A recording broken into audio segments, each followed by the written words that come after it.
प्रत्येक मनुष्य सफलता पाने के लिए कार्य करता है। कुछ सफल होते हैं, कुछ नहीं होते, और जो सफल नहीं होते वो सदा अपनी असफलता का कारण या तो अपनी परिस्थितियों को बताते हैं या अपने सहयोगियों को दोषी ठहराते हैं। परंतु क्या वास्तविकता में ऐसा ही होता है? क्या कोई परिस्थिति या कोई व्यक्ति किसी की असफलता का कारण बन सकते हैं? उत्तर हां भी है और ना भी। कैसे? आप इस तितली को देख रहे हैं? आपने एक मक्खी को भी देखा हो। प्रकृति ने दोनों को समान गुण दिए हैं रस पान करने का। एक तितली फूलों पर जाकर उसका रस लेती और इस अवस्था में नए फूल खिलने की व्यवस्था भी करती है। और मक्खी घाव पर बैठती, घाव को सड़ाती है और रोग भी फैलाती। यदि इसमें किसी बात का अंतर है तो केवल सोच का।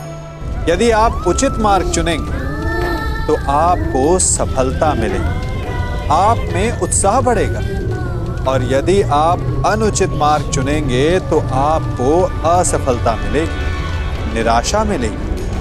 अब उचित मार्ग चुनना है या अनुचित मार्ग, ये निर्णय तो आप पर निर्भर करता है। मैं सदा राधेकरण ही कहलाऊंगा।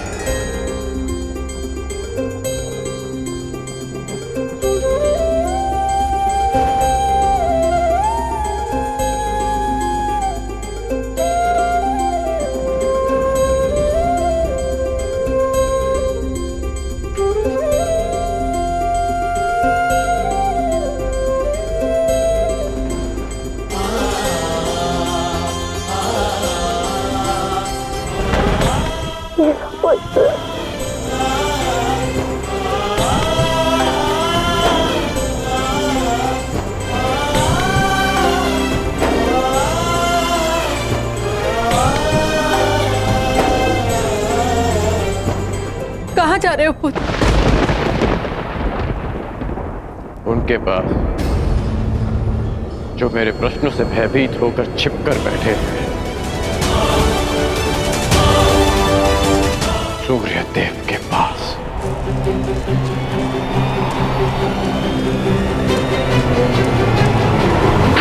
वेदों के आवरण से बाहर निकलिए सूर्यदेव। अब आप मुझसे और नहीं छिप सकते।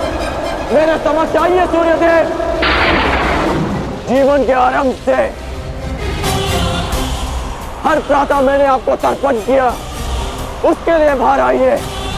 मैंने सदा आपका सम्मान किया, उसके लिए बाहर आइए। आपके कारण जो मेरा अपमान हुआ, उसके लिए बाहर आइए। एक कवच कुंडल मुझे देकर भी मेरे मन को जो भेदा है आपने, उस पीड़ा के कारण बाहर आइए।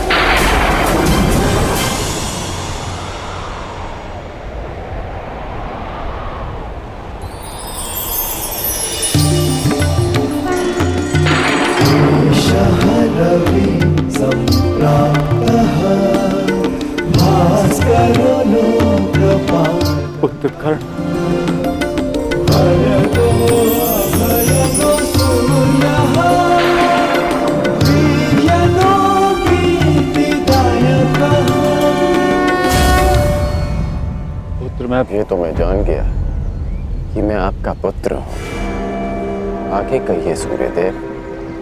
पुत्र मैं विवश था, तुम्हारे जन्म के लिए भी और तुम्हारी पहचान छिपाने के लिए भी।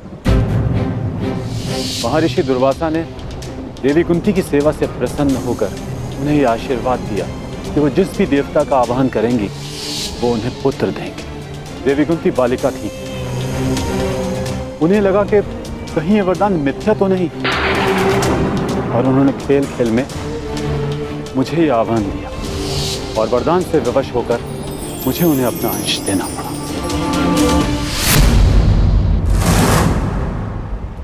विवश थे आप? कि आज विवश नहीं है? माता कुंती को मुझे अपनाने में समाज का भय था, परंतु आपको किस बात का भय था? आपने मुझे सत्य क्यों नहीं बताया?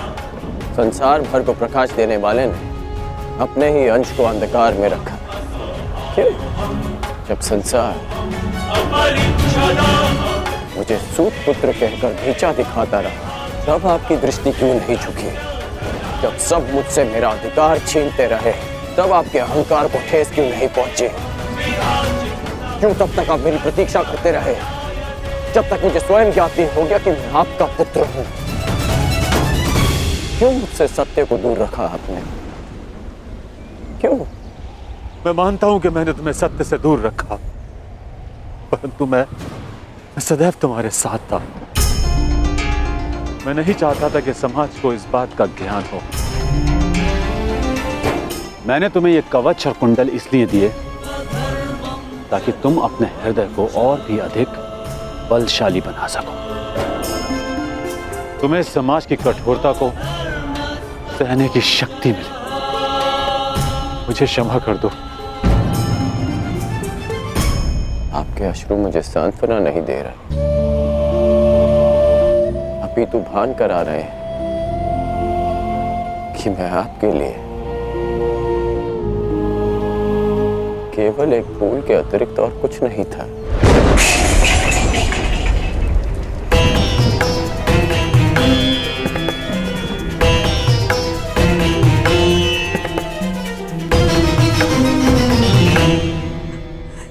हे ईश्वर,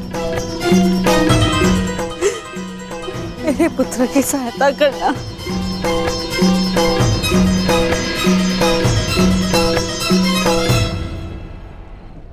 जो स्वयं की सहायता करना जानते हैं, ईश्वर भी उन्हीं की सहायता करते हैं बुआ।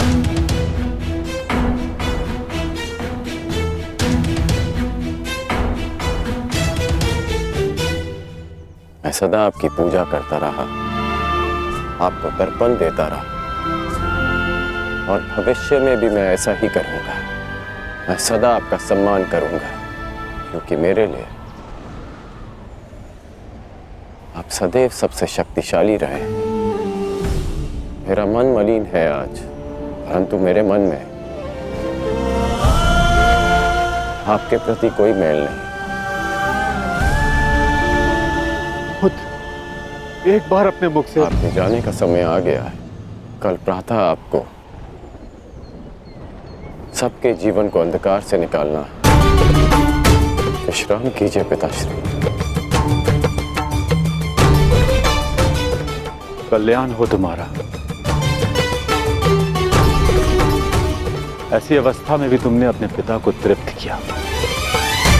धन्य हो तुम दानवीर कर्ण।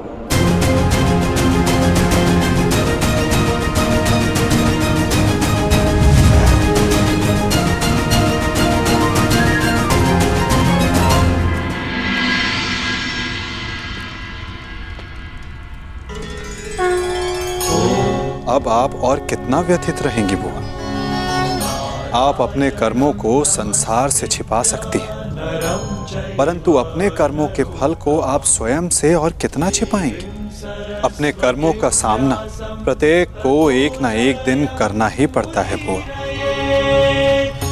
परंतु उसका सामना कैसे करूंगी? क्या कहूंगी उसे इसके समक्ष आकर?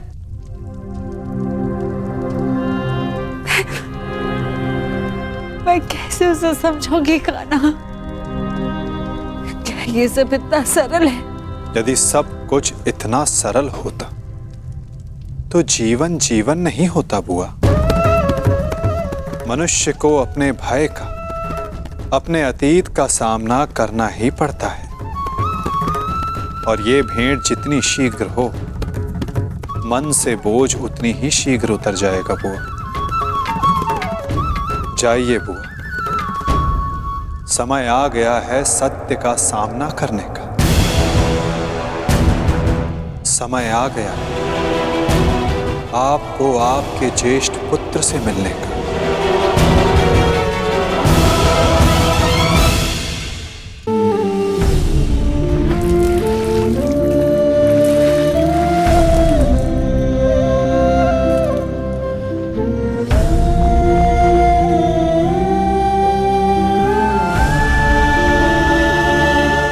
वरदान चाहिए पुत्र, दोगे?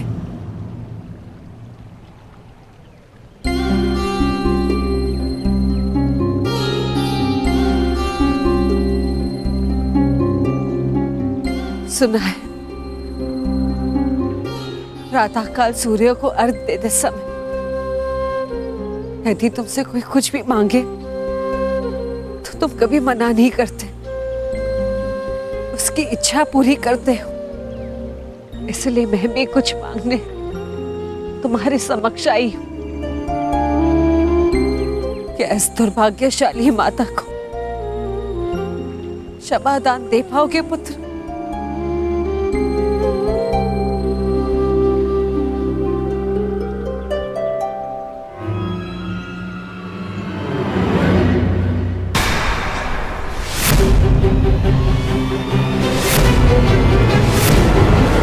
क्षमा प्रार्थी तो मैं हूँ राजमाता। राजमाता सब मत कहो पुत्र। क्यों? क्या अनुचित कह दिया मैंने? ये कि सत्य जानने के पश्चात भी मैं आपको राजमाता क्यों कह रहा हूं? मैं आपके गले क्यों नहीं लग रहा? आपके चरण स्पर्श कर आपको माता और जननी क्यों नहीं पुकार रहा हूं? कहिए, क्या अनुचित कर रहा हूं मैं राजमाता? मैं आपको माता कहकर इसलिए नहीं पुकार रहा क्योंकि यह आपका कर्म फल है। आपने भी तो इसी भांति वर्षों तक ऐसा ही व्यवहार किया मेरे साथ, आशीष दिया, परंतु कभी अपना पुत्र कहकर नहीं पुकारा, अश्रु बहाए परंतु कभी मुझे गले से नहीं लगाया, कभी मुझे ममता नहीं थी। और आज वही माता मेरे समक्ष प्रेम जताने के लिए आ गई है। अधिकार का भाव कर्तव्य पूर्ण करने से मिलता है। आपने अपना कर्तव्य कभी पूर्ण नहीं किया, आज अधिकार जताने क्यों आ गई? मुझ पर आरोप लगाने से पूर्व मेरी व्याथा तो सुन लो पुत्र। मैं विवश थी जब तुम्हारा जन्म हुआ, मैं अविवाहित थी पुत्र। क्या करती मैं, मुझे तुम्हें त्यागना पड़ा। विश्वास मानो पुत्र, अनजाने में हुए अपराध का बोझ मैं आज तक अपने कंधे पे लिए हूं।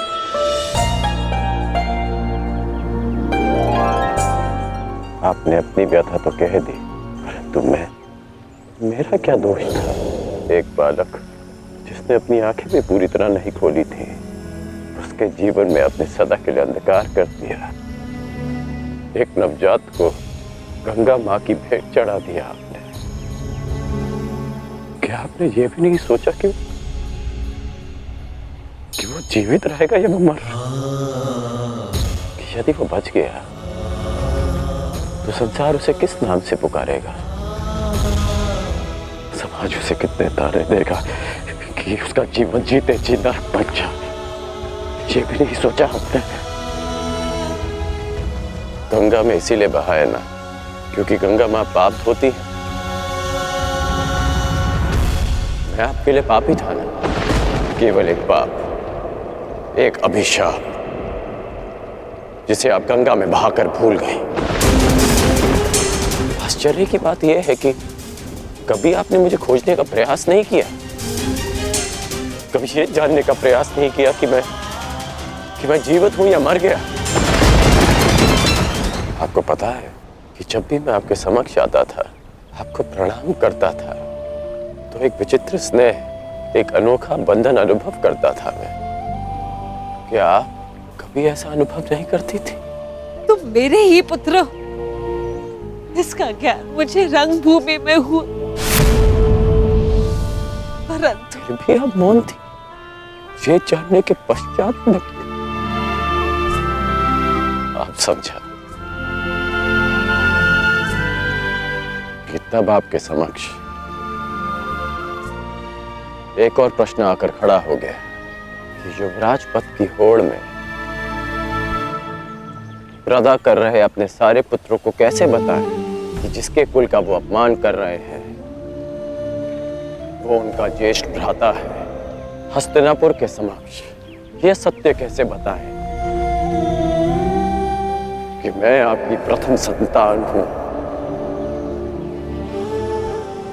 बोलिए राजमाता, ये आज अचानक क्या हो गया? ऐसा मत कहो पुत्र। मैं नहीं चाहती कि मेरे पुत्र एक दूसरे का रक्त बहाए। मुझसे सहन नहीं होता पुत्र, मुझसे सहन नहीं होता। समझ गया कि आप यहाँ मेरे लिए नहीं अर्जुन के लिए आई, कि आप मुझसे क्षमादान मांगने नहीं अर्जुन का जीवन दान मांगने आई। आप मुझसे क्षमादान मांगने नहीं अर्जुन का जीवन दान मांगने आई। आप यहाँ इसलिए आई कि मैं अर्जुन का वध ना करूं। ऐसा मत कहो पुत्र। मैं नहीं चाहती कि मेरा कोई भी पुत्र एक दूसरे का वध करे। ठीक है, समस्त हस्तिनापुर के समक्ष ये स्वीकार कर सकती हैं कि मैं आपका ज्येष्ठ पुत्र हूं।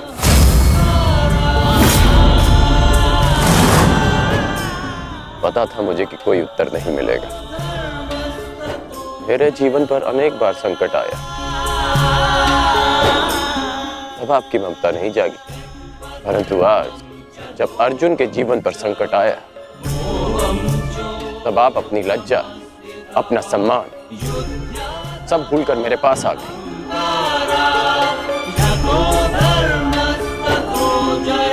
सत्य में अर्जुन बहुत भाग्यशाली है कि उसे आपकी ममता मिली। मैं भले ही अर्जुन को युद्ध के द्वंद्व में हरा दूं, परंतु आज उसने मुझे ममता के द्वंद्व में हरा दिया। तुम्हारी अपराधी नहीं हूं मैं।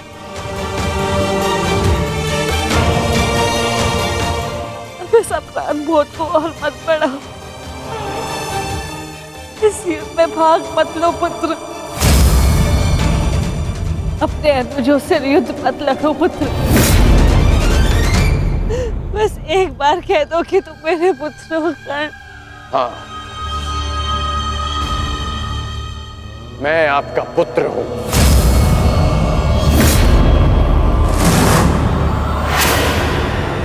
किंतु आप मेरी माता नहीं।